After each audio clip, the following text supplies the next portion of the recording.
would a god take orders from anyone at all? So, Thunderbolts introduces us to a Marvel character with one of the craziest and most innovative origin stories ever put to page. So why haven't we heard of him before? Who sent you, Bob? Nobody. You were all sent? Meet Bob, a superhuman with incredible power who has fought alongside the Fantastic Four, Spider-Man and Hulk since the 1940s. Way back then, he was called the Sentry. Except he wasn't, I think.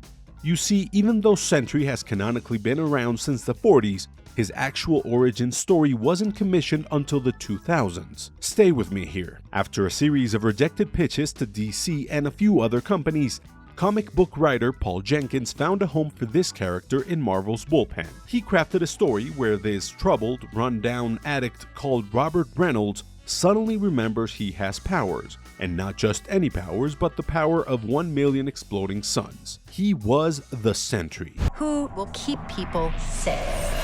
However, it's how his origin story bled into the real world that really added an incredibly unique meta twist to the character. Jenkins crafted a backstory that explained how Sentry had been erased from our collective memory, both inside and out of the pages of the comics. This consisted of found files, early sketches, articles in Wizard magazine, an obituary for a made-up artist that used to work with Stan Lee, and Jenkins' ultimate rediscovery of the character. This marketing campaign went on for a year before the book came out, and it made it so much better. Maybe I need to show you what I'm capable of.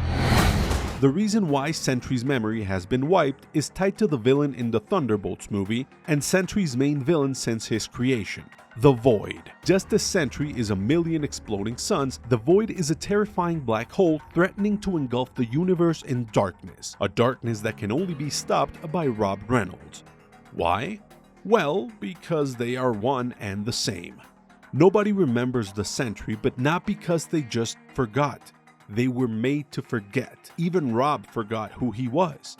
And it was all by design. No Sentry, no Void. In later appearances in the books, he would even meet with a psychiatrist to keep the dark at bay. Ultimate sacrifice and greater good type of hero stuff. Now, how does this play out in the movie? Thunderbolts is filled to the brim with characters struggling with duality and not knowing who they are or what they can be, and Bob, with themes of inner turmoil, dark pasts, and finding an identity as a hero in a world where there seems to be an overabundance of them. Thunderbolts is the perfect time for us to be introduced to, or rather, remember who Bob is.